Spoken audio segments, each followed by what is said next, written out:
rise to a phenomenon that is dynamic or energizing. And we tackle the topics and tell the truth. I'm Rodrigo Ross. And I'm Keith Benson. So today, you are in store for a treat. Today, joining us on the Causenetic podcast live here at REMLE 2023 is none other than Dr. Jason Shelton, professor of sociology and the director for the Center for African American Studies here at the University of Texas at Arlington. I'm not going to read his whole bio because I want him to tell his story. Y'all give it up for Dr. Shelton.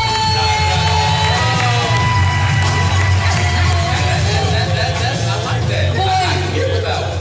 That DJ Mike B is on it today. Welcome to the Causenetic podcast, Dr. Shelton. How are you? Hey, I'm doing all right. It's a pleasure to be here. Thank you all very much for the invitation, for sure. Nice. So let's jump right into it. Tell the folks, what do you do here? Oh, wow. I've been a professor here at UT Arlington for 15 years now. I'm a professor in the sociology department. I like to say I teach all the fun classes on race, religion, and politics. Oh, because all three of those are fun. Oh, yeah. Lots of fun. Can't even talk about those at Thanksgiving. Oh, yes, exactly. And I also serve as director of the Center for African American Studies. Actually used to teach in this room, Introduction to Sociology. So I do all the fun stuff. I teach, I do research, I write books, I write articles. We'll get into me chairing the City of Arlington's Diversity Task Force. I do a lot of things that all started with education, but sort of stem out from other things from there. And if y'all have never seen this man's headshot, I wish I could find that thing somewhere. It is an awesome headshot. Y'all go look that up. Y'all go look that up. Like he on the AI board or something like that, right? Like the genius that he is. It's amazing. So you started there. Let's jump right in. Talking about the Equity Council in Arlington. Like, what is it? What do you do?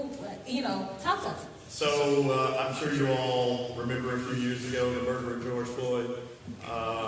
And across the country, different major metropolitan areas developed task force to address racial and ethnic disparities in their city. And right here in the city of Arlington, the mayor's office established something called the Arlington Unity Council, which is essentially our city's racial equity task force. And a few years ago, it was comprised of about 30 local citizens, all of which lived here in Arlington. And we were tasked with addressing different aspects of racial and ethnic disparities right here in the city. Everything from housing to health and wellness to economic disparities to policing and criminal justice. And I was tapped to be the chair of the committee. And it was voluntold. Yeah. We do that a lot. Yes. We do. Like, Yes. No doubt. And it's a heck of an honor.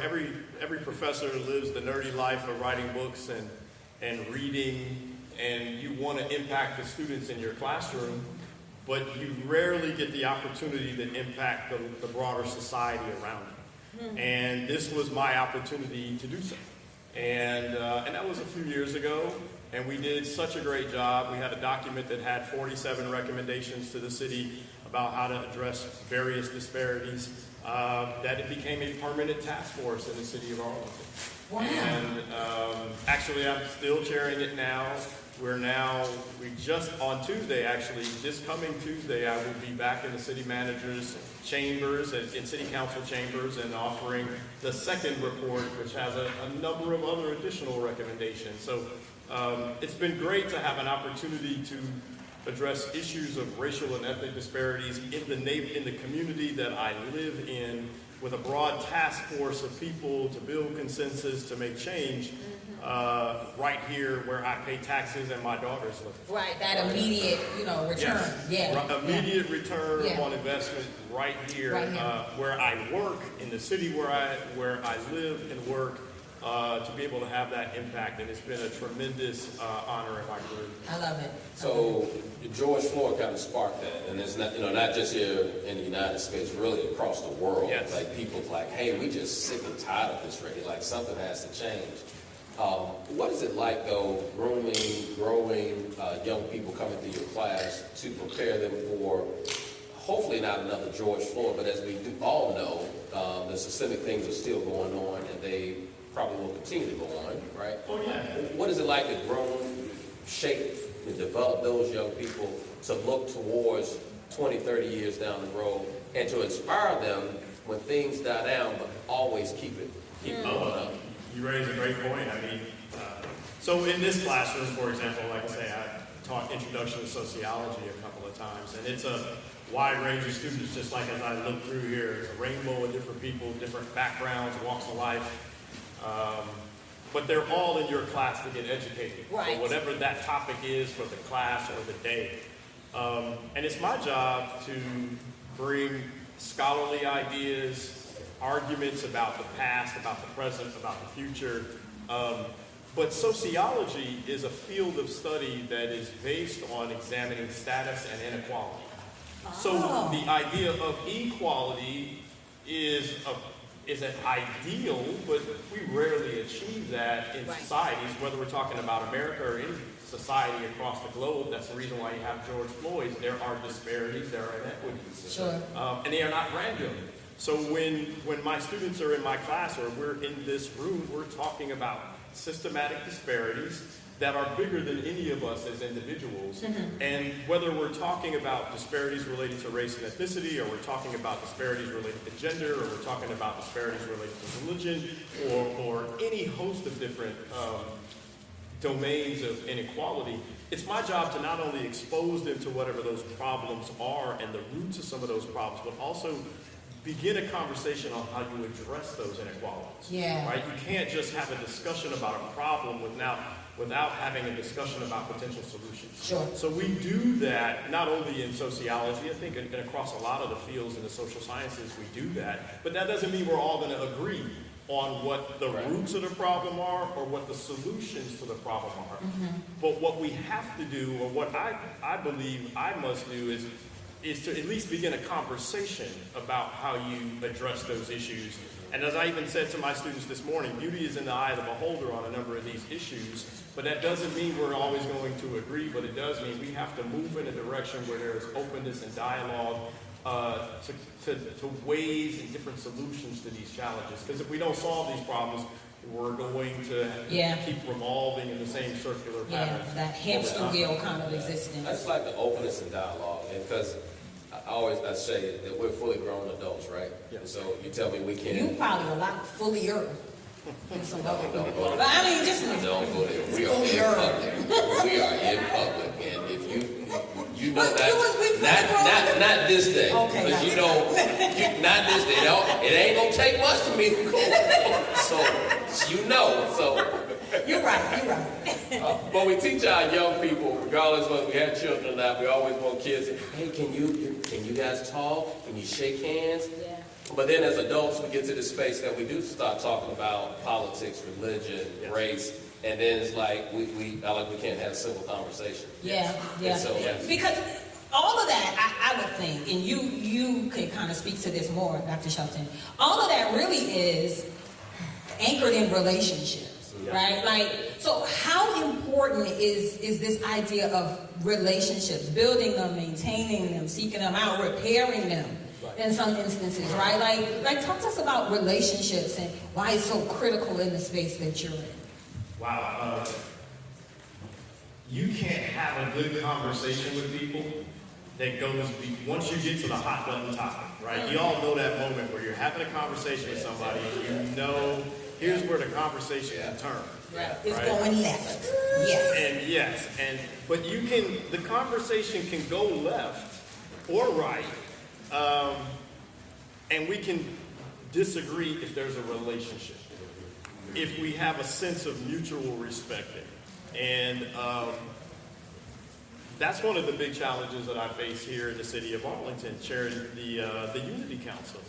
Especially a few years ago, in the aftermath of George Floyd, what City Council did is they set up this committee, and there are 30 people on this committee. And these are people who are black, white, Asian, Latino, some are Christians, some are Muslims, some are atheists, some are rich, some are poor, some dropped out of high school, some got PhDs, some have never left the state of Texas, others are from other places. They have a full walk of life, and there's a full range of diversity here. And it's my job as the chair to find a middle ground, or at least a place where everybody can find agreement to move forward, because what City Council made it clear is that don't put anything on our desk that not everybody agrees on. So how do you get 30 people of different walks of life to all literally sign off on the same document to say that we support these 47 recommendations for addressing racial disparities? Wow. Some of these people are very conservative Republicans, and some of them are very liberal Democrats. Some of them are in the middle, and some of them don't give a damn about politics. Right. How do you find that? And so I'd like to think that one of the talents that I have over the years is that, yes, I believe strongly about what I believe in, but I don't believe I know it all. Right. No professor can ever say that you know it all, because the more we learn, the more we realize we don't know. Yep. So I'm very accommodating of different opinions. That doesn't mean that I agree. But what I realized, for example, with relationship building was that there were people on that committee who vehemently disagreed with something, maybe something in particular, or maybe they disagreed about a recommendation on housing, but they agreed on a recommendation for modifications that the Arlington Police Department could do. So we would have to find ways to kind of, okay, we don't agree here, but we can agree here. Here's how we build consensus slowly. Yeah. So I guess the point is that relationships have been key. Whether it's dealing with strangers and trying to address racial disparities, or even in my own career, trying to publish or perish in research articles. So it all comes down to relationships in the end. My grandpa used to tell me when I was a kid, he would say, the world operates on who you know, and what you know kicks in after you get in the dough. I think your grandpa was my grandpa. Say that one more time. So some folks will slip and they would nod just a little bit. They was in their shit. They missed that. They say the world operates on who you know, and what you know kicks in once you get in the dough. As in the door. Oh, your grandpa was excellent. So, but he was right. He was right. Did he know your grandma? What you think? Huh? Did he know his? I think he knew my grandma, because y'all know my grandma has sayings. Yeah, she has some sayings. I think he was right. Mine too. He had all kind of sayings, and now that he's gone, you realize, damn, he knew exactly what he was talking about. He knew what he was talking about. I should have listened more. Absolutely, but I agree 100%. There have been so many times where, you know, a topic or something that you really feel is going to be the demise of a strategy or you, and it was the relationship that you had or you had fostered with someone that was the difference maker. Yeah. Exactly. You got to be able to. So, quick story. I'm sitting at the airport and just kind of overhearing conversations going on. Caucasian gentleman, African American gentleman having a conversation. Older Caucasian gentleman. They were talking about sports. And the Caucasian gentleman says to the African American gentleman, "Yeah, I was, a good golfer in high school, and that's why I still play now. And I played a little bit of basketball, but I just wasn't the right color to be successful." Oh, here we go. And, maybe, sir. Here we go. You just wasn't that good. And I won't pause the conversation, but even as I say that now, the insides. Right, that probably wasn't it, sir. Now, while that was the conversations in the airport, there are shade-like things that are thrown out there in conversation in the workplace. Right. Like, how do you try to have conversations when we talk about open dialogue, right? And you knowing that comments such as that may come up. Yeah.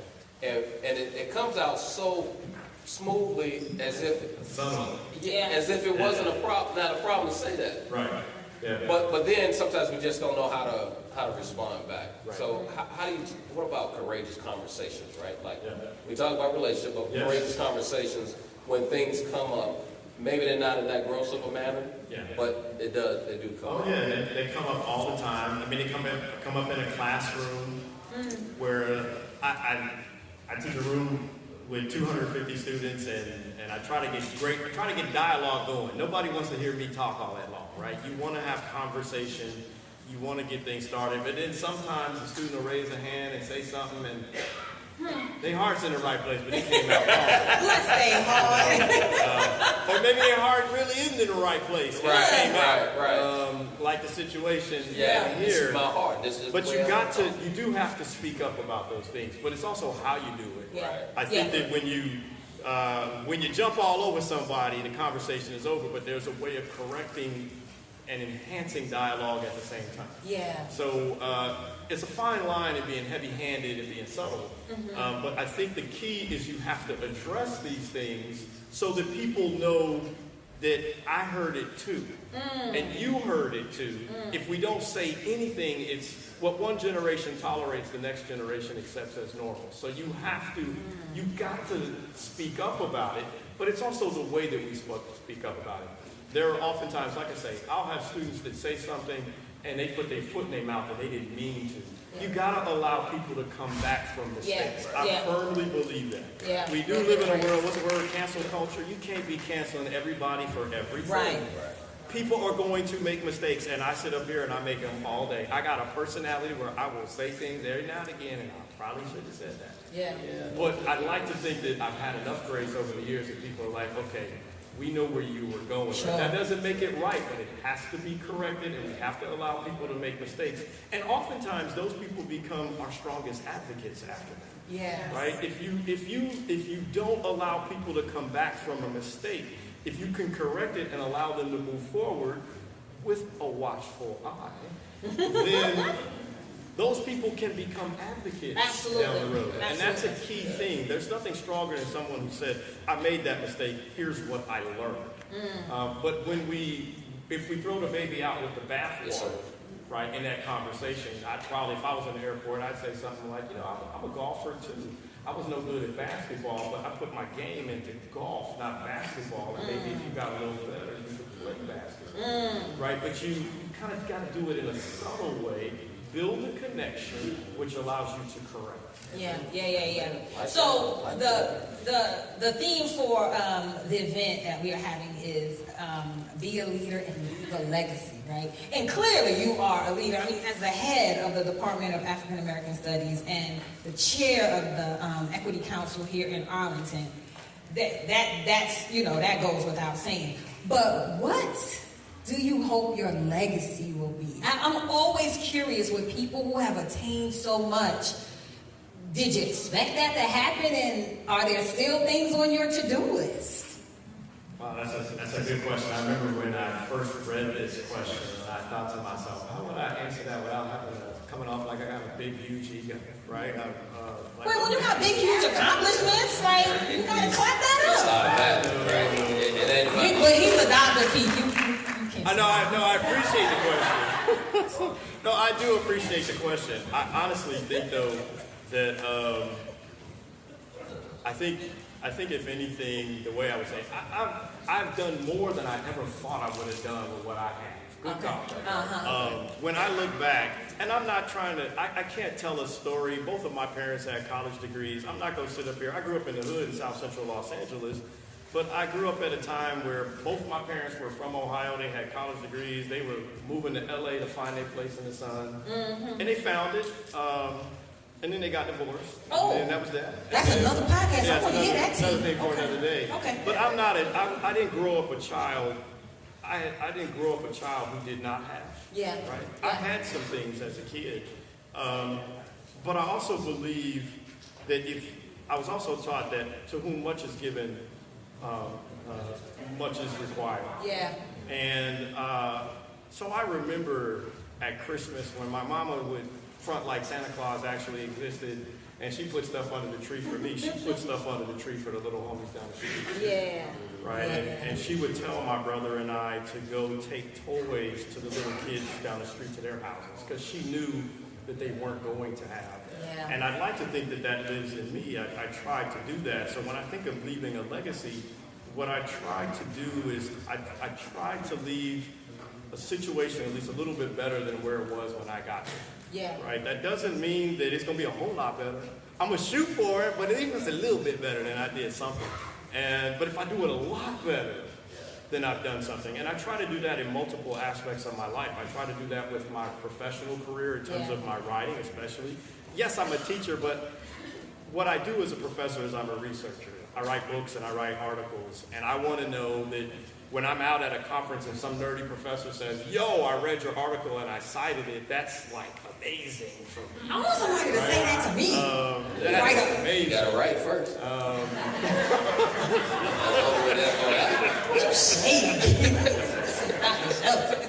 But then I also want to know that, like I mentioned, my grandfather, right? I also want to know that one of these days, if I'm standing at the gates of heaven, and when I get in, my grandpa will say, boy, you did all right. All right, okay. And if I hear that, then I know I did all right. Yeah. So there's always this sense of you did something, but you got to stay humble and you got to stay hungry. Yeah. And yes, you might achieve. Don't get comfortable. I believe we all you get your time in the sun, but your time will be over because the sun gonna set and it'll be somebody else's time. So what did you do with your time? And how and what did people say about your contributions in the aftermath? There's always going to be criticism. Somebody gonna say Lil J did okay. Somebody gonna say Dr. Shelton did terrible. But as long as I feel like I left it better, at least a little bit better than where it was when I started, I feel like that's what a legacy is. Yeah. And I also feel like, if I can, real quick, I don't like people that have big egos. That's why I never wanted, I thought about how I would answer your question. I can't stand somebody who thinks, and I live in a world of academics and nerdy people who think they're smarter than everybody else. And I be in a room with them thinking, you ain't that smart.